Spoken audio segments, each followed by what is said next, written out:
Bonjour à tous, aujourd'hui nous sommes le 6 juillet 2025.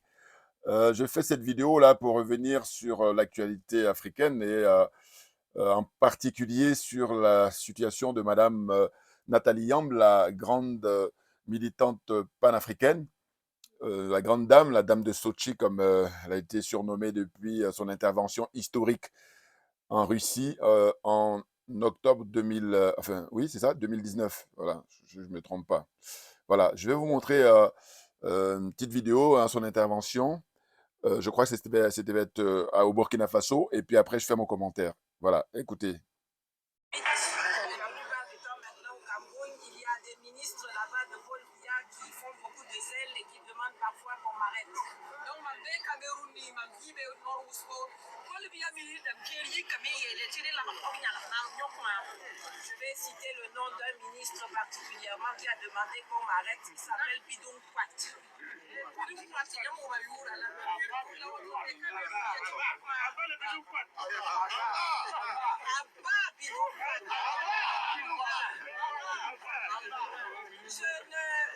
Quand on entre dans le combat que nous menons, on sait qu'il y aura beaucoup d'adversité.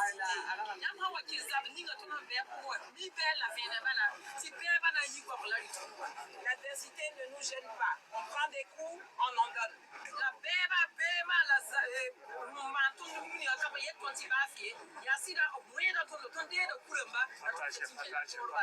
On dit que nous sommes des agents de... Enfin, moi particulièrement, on dit que je suis une agent de Vladimir Poutine. Vladimir Poutine. Bon, ceux qui disent ça sont généralement les agents d'Emmanuel Macron. Hein. Mais c'est surtout, ils disent ça parce qu'ils ont beaucoup de mépris pour nous et qu'ils veulent faire savoir aux gens que nous ne pouvons pas nous battre pour nous-mêmes. Il y a toujours quelqu'un qui doit nous payer pour qu'on se batte. Il y a un autre autorité, il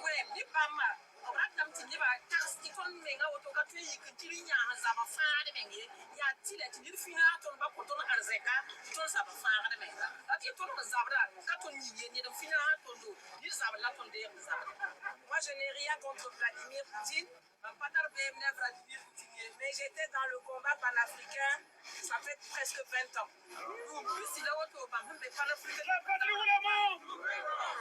Je ne pense pas que je connaissais Vladimir Poutine à l'époque, ni que lui me connaissait. Je n'ai pas besoin d'un Russe, d'un Chinois, d'un Turc ou d'une quelconque personne de l'extérieur pour avoir des raisons de combattre l'État français.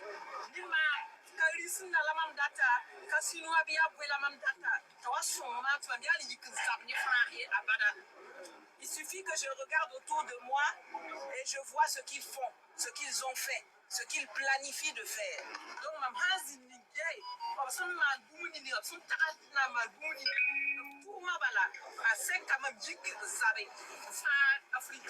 ils ont tué, ils ont volé, ils ont torturé, ils nous ont contraints au travail forcé. Ils s'assoient sur notre dignité. La plupart du temps maintenant au Cameroun, il y a des ministres là-bas. Voilà, bon, ça recommence le TikTok. Ok. Bah écoutez, bonjour à tous. Donc je rappelais tout à l'heure que nous étions aujourd'hui le 6 juillet 2025. Et là, je fais ma vidéo pour donner mon point de vue sur ce qui se passe concernant, comme on dit, le harcèlement dont est victime la sœur Yamb. Voilà. La grande dame, c'est une très, très grande dame. Très percutante, très pertinente, très qualifiée, expérimentée. Enfin, voilà, les qualificatifs ne manquent pas là, parce que elle est dans le combat depuis fort longtemps. Hein. Elle l'a dit tout à l'heure, c'est presque 20 ans qu'elle milite. Donc, c'est vous dire. Alors, il y a là qui l'ont découvert, la plupart des gens. Je dirais peut-être moi y compris. Hein. Mais voilà, aux alentours de 2018-2019, surtout son intervention là-bas à Sochi, c'était en Russie, lors de la rencontre des militants et puis des politiques et tout ça. Et c'était une intervention qui dure, je crois, 9 minutes, en tout cas moins de 10 minutes, mais qui est vraiment au volet et comment dire, c'est comment dire ça, historique. Voilà, c'est vraiment, elle a mis le pied dans le plat. elle n'a pas tourné autour du pot, elle n'a pas l'habitude, enfin, elle a l'habitude d'ailleurs mettre le pied dans le plat. Voilà, c'est pour ça que aujourd'hui, on se trouve dans une situation où c'est carrément l'Union européenne qui lui, comment dire, qui lui met la pression, qui fait une déclaration officielle, à savoir que dorénavant, elle interdit de tous les territoires européens. Alors, qu'est-ce que ça m'inspire? Parce que c'est de ça dont il s'agit, la discussion qu'il doit porter là-dessus. Moi, ce que ça m'inspire, c'est que je dis, en fait, c'est un aveu de leur part, un aveu de faiblesse, un aveu d'échec. Alors attention, je crois que quand ils procèdent ainsi, c'est à défaut de l'assassiner. Voilà, très clairement. Ah oui, oui, oui, oui. Parce que ils essayent hein, en fait, mais on va dire que le pire des cas, c'est l'assassinat. Et là, dans la moindre mesure, c'est les restrictions, à savoir le gel de ses comptes en banque. Vous vous rendez compte? Est-ce que vous vous rendez compte?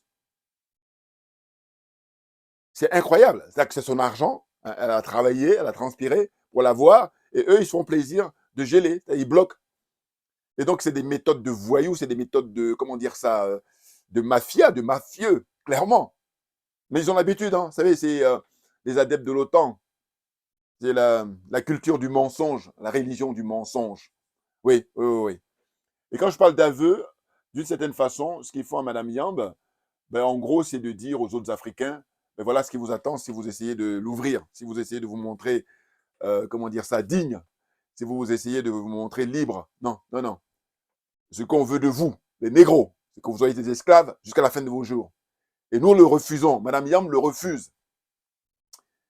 C'est ça qu'on lui fait payer. Alors, elle a été décorée, comment dire ça, d'abord au Niger, par le général Tchani, et elle a eu une décoration aussi récemment par un ministre du Burkina Faso au nom du capitaine Ibrahim Traoré. Et donc, je pense que normalement, compte tenu de son parcours, compte tenu de son expérience, eh ben, c'est une pièce maîtresse dans le combat que nous menons, naturellement. Naturellement. C'est une dame très courageuse. Ça fait penser aussi à Madame Chiombori, l'ambassadrice, qui est d'origine du Zimbabwe, qui à l'époque, rappelez-vous, elle était l'ambassadrice de l'Union africaine auprès de Washington, je crois. Et elle, la France a fait la pression sur comment dire ça, sur l'Union africaine, notamment le Tchadien là, qui est, je sais pas, c'est secrétaire général, je sais pas quoi. Et donc elle a été évincée. Bon, elle fait des conférences et elle explique tout l'historique, les rapports que l'Afrique entretient avec l'Occident, hein, que l'Afrique entretient avec ses impérialistes et ses colonialismes et la France-Afrique. Elle lâche pas l'affaire. Donc un big up à elle, Madame Arikana Chiombori, très très grande dame. Voilà. Donc pour revenir à Madame Nyamb, bah, écoutez, je dois dire que c'est une dame très courageuse, parce qu'en réalité, elle a un parcours, elle a été journaliste, elle a travaillé en tant que cadre dans des grandes structures, dans des grandes sociétés, des grandes multinationales, et elle avait un train de vue confortable. Elle aurait pu, comme je dis, faire comme beaucoup de gens, voilà. Mais elle a décidé, en fait, eh ben de, comment dire, endosser le costume de militante de fille d'Afrique pour l'honneur et la dignité des Africains. Voyez-vous? Pour la mémoire des grands hommes africains qui sont tombés et pour la continuité du combat, tout naturellement. Mais là, elle vise dans le mille en permanence. C'est pour ça que je vous dis, à défaut de l'assassiner, eh bien là, on lui fait ces restrictions-là. D'abord, c'est la France qui a inauguré. Hein, ça a commencé d'abord par son expulsion de la Côte d'Ivoire, rappelez-vous, au mois de décembre 2019. Et moi, j'ai fait plusieurs vidéos d'ailleurs pour dénoncer son expulsion. Et c'est ainsi que quand on s'est rencontrés justement en décembre, comment dire, avant son expulsion ou après, c'est après son expulsion plutôt. Elle était venue ici à Paris avec le professeur Mamadou Koulibaly. C'était la campagne de 2020, voilà.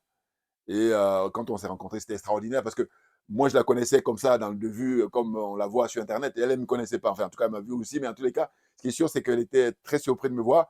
Et puis, on s'est salué très, très, vraiment, très, très ému. Et puis, voilà. Bon, donc, on se connaît pas spécialement, mais en tout cas, on s'est déjà vu, voilà ce que je vais dire. Mais moi, je lui apporte mon soutien à 100% et à 1000 pour 1000 et tout ce que vous voulez. Vous voyez. Alors, de toute façon, c'est pas nouveau. J'ai toujours fait des vidéos pour apporter mon soutien à tous les frères et sœurs qui sont dans le combat pour notre dignité, pour notre honneur. Voilà, pour libérer les pays africains hein, de cette emprise-là. Cette zone-là, la zone des aliénés, des complexés, des corrompus, et j'ai ajouté la zone des jaloux et des sorciers. Et je dis toujours qu'on peut s'en sortir, parce que ce n'est pas une fatalité.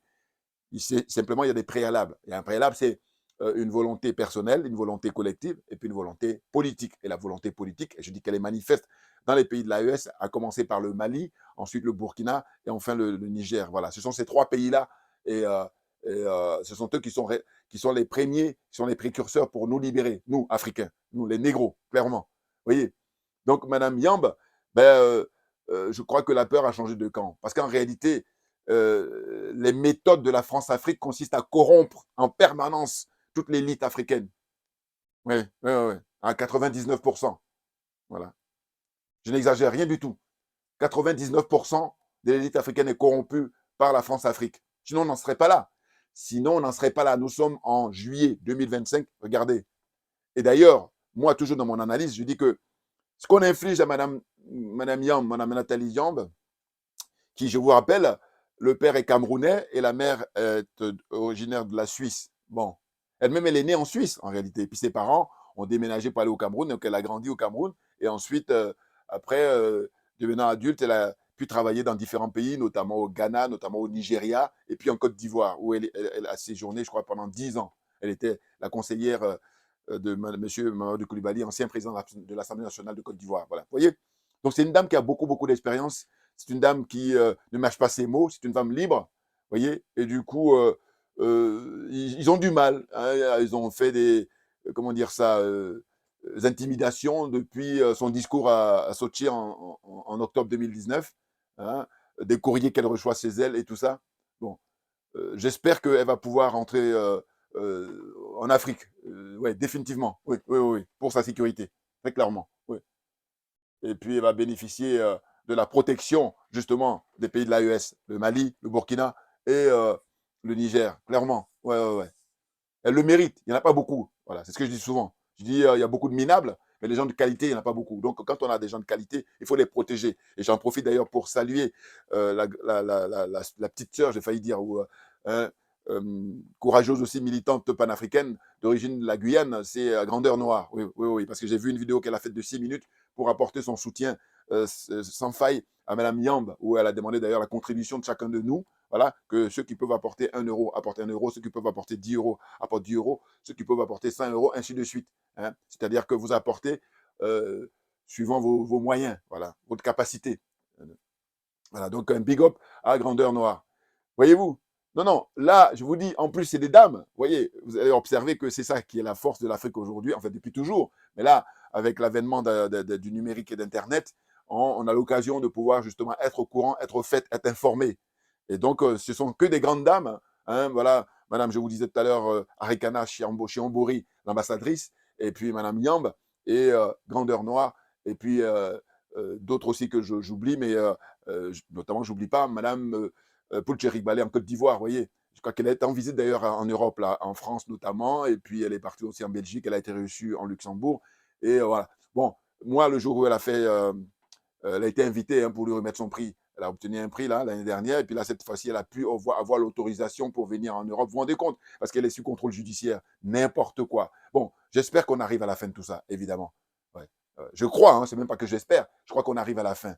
On arrive à la fin de cette servitude volontaire dont les adeptes sont M. Alassane Draman Ouattara, M. Patrice Talon, et tout le reste, et qu'on sort, et qu'on sort. Voyez-vous? Mais oui, et elle a précisé dans son intervention là, tout à l'heure, que c'était un ministre camerounais qui demande carrément qu'on l'arrête, à défaut de l'assassiner. Oui, un ministre, elle le nomme d'ailleurs, ce ministre camerounais. Vous voyez. Donc c'est pour ça que je vous dis que le Cameroun, ils sont capables du meilleur comme du pire. Voilà, c'est mon point de vue, hein. Je dis encore une fois. Voilà. Hein, camerounaise, d'origine camerounaise, par son père, Madame Yamb. Voilà. Et c'est de la qualité. Alors que des vendus comme Alain Focard. Voilà. Panafrique. J'ai failli dire panafricain, non, j'ai pas envie d'utiliser ce terme-là qui est vulgaire. Mais en tous les cas, c'est des escrocs. Achille Mbembe, pareil, des militants de la servitude volontaire, des aliénés, des complexés, contrairement, enfin, comment dire, Ils ont des diplômes, certes, mais heureusement que c'est pas la panacée, la preuve. Voilà. Ouais, ouais, ouais. Hein. Elle a les couilles, voilà. Mais oui, oui, oui, oui. Je vous dis, longtemps, j'avais du mal à dire ça pour les femmes et tout, mais là, à un moment donné, les démonstrations sont faites. Oui. D'ailleurs, j'ai regardé hier l'intervention un des discours prononcés par, il y a quelques années, hein, je crois que ça devait être en 2018 ou Madame Sionbori, justement, où elle a fait un long discours, elle expliquait justement hein, l'histoire concernant la conférence de Berlin et tout ça, et elle demandait maintenant que font les hommes noirs, les hommes africains là, maintenant, au 21e. Où êtes-vous? Que faites-vous? Voilà. Donc c'est ainsi qu'il y a une démonstration très forte de ces dames-là qui ont les couilles, clairement, Mme Arikana Chiombori, Mme Nathalie Yamb, hein, Mme Poulcherik Balé, hein, Grandeur Noire et tout ça. Voilà. Oui, oui, oui, oui. Elles ont beaucoup de mérite. Beaucoup, beaucoup de mérite. Hein. Ah non, mais franchement, moi je crois que c'est clair que par ces agissements-là, ils démontrent quoi? Ben, ils démontrent que en fait, eux, ils ont eu l'habitude de corrompre justement l'élite africaine. C'est la raison pour laquelle vous en avez plein de gens, des gens comme Arthur Banga et consorts, hein, comme j'ai cité tout à l'heure, des gens comme Achille Bembe, des gens comme Alain Foucault, des gens. Hein, la liste est longue, hein, voilà. Et donc, ces gens-là, ils sont au service de la France-Afrique, et là, ça passe. Mais quand on choisit de poursuivre le flambeau qui a été déjà élevé par les pères de l'indépendance, les pères qui étaient à l'école de Casablanca, hein, vous voyez, eh ben là, c'est toujours la chasse aux sorcières, mais c'est peine perdue, et bien entendu. Parce que je vous dis encore une fois, vous imaginez, n'oubliez jamais s'il n'y avait pas Internet. Parce que grâce à Internet, on est informé, et là, les gens sont réactifs. Il y a des vidéos qui sont faites par les frères et sœurs de partout, bien entendu, à travers le monde, pour soutenir Madame Nathalie Yamb. Elle le mérite largement, hein, parce que ces gens-là, je vous dis, ils ont un problème parce que on a changé des périodes, voilà. Et ils n'ont pas compris ça, ou du moins ils ont du mal à comprendre. Ils ne veulent pas l'admettre, ils veulent pas accepter, mais la liberté, elle s'arrache. Et donc on est en train d'arracher cette liberté-là, c'est la raison pour laquelle ils sont, comment dire ça, dans tous leurs états. Mais oui, oui, oui, oui. Mais les pratiques mafieuses, c'est de confisquer l'argent qui appartient à quelqu'un qui a travaillé. Elle a obtenu ça le plus honnêtement possible. Quand on sait que. Mais c'est ça qui est. Limite, on peut comprendre. Parce que ces gens-là, vous voyez, ils reçoivent des terroristes qu'ils ont poursuivis. Je pense à celui qui est actuellement dirigeant de la Syrie. Là. Vous revenez 1 ou 2 ans en arrière, ce gars-là, il était recherché par la CIA. Il faudrait nous l'expliquer. Vous voyez. Et donc, comme on refuse qu'on insulte notre intelligence, c'est ainsi qu'on peut dire, mais non, ce sont eux qui sont les responsables de tout ça, de tout ce manège-là, toute cette escroquerie morale qui a assez duré. Mais je vous dis, ce qui me plaît beaucoup, c'est que justement, que ce soit Mme Arikana Chiombori ou Mme Nathalie Yamb, elles n'ont pas la langue de bois, elles n'ont pas la langue dans leur poche, elles se prononcent, tout comme les dirigeants de l'AES, à dire clairement des choses, à mettre les cartes sur table pour que nous autres, on puisse comprendre, que beaucoup de gens d'ailleurs, pas seulement nous autres, hein. Quand je dis nous autres, je pense aux panafricains, mais tout le monde, tous ceux qui sont de bonne volonté, tous ceux qui sont de bonne foi, pour qu'on puisse avancer, voilà, hein, se retrouver dans une situation de respect de la dignité humaine, un respect réciproque. Vous comprenez? Ah non, mais donc c'est ça en fait, cette espèce de chercher à servir d'exemple, c'est-à-dire qu'on veut comme ça punir publiquement Madame Yamb en disant voilà, vous êtes interdit de tous les territoires européens. Vous voyez, ils sont en permanence en violation de leurs propres tests. Les tests qu'ils signent, ils les violent. Et c'est ainsi que je dis, je ne peux pas m'empêcher constamment de penser hein, à la célèbre phrase du dévancier, de notre dévancier, M. Aimé Césaire, qui dit que, ben, comment il dit ça euh, Voilà. Il dit, ils violent leurs principes, en fait. Bon, je ne retrouve pas le mot là, mais en tout cas, ils parlent de principes. Hein, voilà. Voilà. Ils ont des principes qu'eux-mêmes ont établis, mais ils ne les respectent pas. Voilà. Et donc, constamment, ils les violent. Ils ne sont pas sérieux. C'est le moins qu'on puisse dire. Voyez-vous? Mais il se trouve qu'il y a une succession de générations, c'est ce que je me tue toujours à dire, qu'en fait, ce qu'ils ne comprennent pas, c'est que là, maintenant, ils ont affaire à une nouvelle génération qui n'est pas complexée, qui n'est pas aliénée, qui n'est pas corrompue. Et c'est ainsi qu'ils ont du mal. Alors, malheureusement, il y a encore des gens, hein, beaucoup de gens, qui sont encore aliénés, qui sont encore complexés et qui sont encore corrompus. Mais comme nous sommes convaincus de notre bon droit, on ne lâchera rien. Et oui, je vous dis, il fut une époque où ils avaient simplement Patrice Lumumba, donc ils ont pu facilement l'assassiner. Ils avaient hein, Thomas Isidore Noël Sankara, ils ont pu facilement l'assassiner. Hein. Et puis, les présidents Ahmed Sékou Touré, les présidents Modibo Keïta, hein, vous voyez, et puis les grands leaders camerounais, Félix Moumier et tout ça. Mais là, aujourd'hui, là où c'est terrible pour eux, c'est qu'ils ont 3 pays, mais qui sont déterminés à en finir avec l'impérialisme, à en finir avec le colonialisme et à en finir avec la France-Afrique. Il s'agit, comme je vous disais, des pays de l'AES, clairement, oui, hein, dirigé par le général Assimi Goïta, hein, au Mali, hein, le capitaine Ibrahim Traoré au Burkina Faso, et puis le général Tchiani au Niger. Voilà. On ne rigole pas, parce que justement, fort de l'expérience qu'on a, fort du recul que nous avons, il n'est pas question de badiner. Voilà. Donc, Nathalie Yamb, hein, j'espère que voilà, elle va aller trouver refuge là-bas, hein, dans les 3 pays, clairement. Hein. Je vous dis, elle a déjà eu les décorations, donc ça veut dire que c'est une citoyenne, hein, officialisée dans ces pays-là, à travers les décorations qu'elle a pu obtenir. Voilà.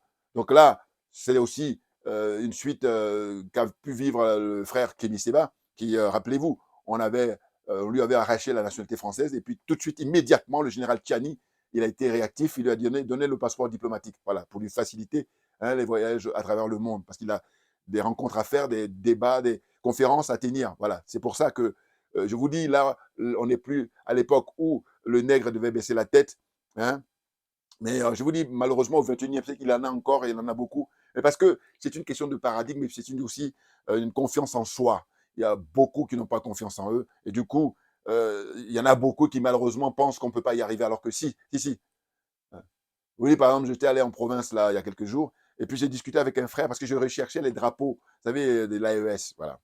Et je suis allé voir les frères là qui vendent, les frères sénégalais, mauritaniens, tout ça, qui vendent, vous savez, que ce soit à Paris, que ce soit un peu partout, ils vendent les babioles là, et puis les drapeaux et tout ça. Et il y en a un avec qui j'ai échangé qui, lui, ne croit pas. Et simplement, ce que j'ai trouvé regrettable, c'est qu'il s'est figé sur Sankara. J'ai dit, mais voilà, en fait, il faut y faire l'effort de regarder les infos, parce que justement, Sankara, il est de retour au Burkina Faso. Ou en tout cas, il y a le capitaine Ibrahim Traoré qui est dans cette continuité-là et qui est dans un charisme, avec un charisme extraordinaire. Voilà. Donc je lui dis, et je dis, il faudrait regarder, faites l'effort, et puis après on en reparle. Voilà. Ce que j'ai laissé comme consigne aux frères là. Oui, parce qu'il me disait, oui, mais on a eu Sankara, mais par contre, c'est pas sûr que machin. Non, non, ne vous inquiétez pas. Je dis là, on est arrivé à une époque où, comme on dit en langage facile, on a ouvert les yeux. Voilà. Du coup, quand on avait les yeux fermés, ils faisaient tout ce qu'ils voulaient. Hein, mais là, ils ne peuvent plus faire ce qu'ils veulent. Et c'est pour ça qu'ils sont en panique. C'est pour ça qu'ils sont terriblement dans une espèce d'angoisse. Parce que, vous savez, c'est physique. Hein. Ils étaient en haut, ils vont descendre. Et ils vont obligatoirement descendre. Ils sont en train de descendre. C'est la raison pour laquelle ils sont perturbés, mais graves. Puis j'ai dit, au-delà de tout, ils passent leur temps à mentir à leur peuple. Oui, mais leur peuple aussi, c'est leur problème. Parce que je dis, on est à l'heure d'Internet, on est à l'heure des réseaux sociaux. Et que par conséquent, celui qui veut être informé, il l'est. Il peut. Voilà. C'est un choix. Soit vous refusez d'être informé, ou soit vous acceptez hein, qu'on continue à vous mentir. Alors qu'on rappelle toujours hein, la fameuse phrase, hein, le savoir est une arme. Hein, bien entendu. Justement, elle a beaucoup de savoir, Madame Miambe. Ou elles ont beaucoup de savoir, Madame Arikana Chiombori. Oui. Quand elle se prononce lors des discours, quand elle se prononce lors des conférences, lors des débats, hein, ça ne rigole pas. Les cartes sur table, toujours. Ah ouais. Il est question de conscientiser le peuple noir, le peuple africain. Donc, quand on est conscientisé, donc on est armé, et là, on ne peut pas la faire. Voyez-vous? Donc, je disais que parmi nous, il y en a beaucoup qui n'y croient pas parce qu'ils sont dans la facilité. Et moi, quand c'est comme ça, je dis, bon, écoute, c'est une question de domaine. Le domaine dans lequel nous sommes. Si tu sais que tu n'es pas armé psychologiquement et physiquement, prends-toi un siège, assieds-toi et ferme-la et écoute. Prends des notes, surtout. C'est important. Voilà. Je n'ai pas le temps. On n'a pas le temps. Vous voyez? Donc là, très franchement, un big up, hein, un grand big up à Madame Nathalie Yamb. Et je crois qu'elle a besoin de notre soutien plus que jamais hein, pour continuer à faire ce travail de conscientisation qui est très important. Hein. Non, non, franchement, je vous dis. Hein. Et eux, ils comptent justement sur les vendus, là, les France-Africains, là. Alors que c'est une autre époque. Mais oui, les France-Africains, c'est l'école de, comment dire, Monrovia. Donc c'est au XXe siècle. Là, maintenant, ce qui va triompher, c'est l'école de Casablanca, justement, avec Nathalie Yamb, avec Madame Arikana Chiombori, avec Madame Poulcherik Balé, avec Grandeur Noire, ainsi de suite, etc., etc. Vous comprenez? On est blindé et on ne rigole pas, on ne badine pas parce qu'on est gonflé à bloc. Merci à vous tous pour votre attention et on suit l'actualité et puis on revient à la charge dès que possible. Voilà. Hein, voilà. On lâche rien parce que c'est l'AES qui a raison et personne d'autre. Voilà. Merci à vous tous et à bientôt. Merci bien.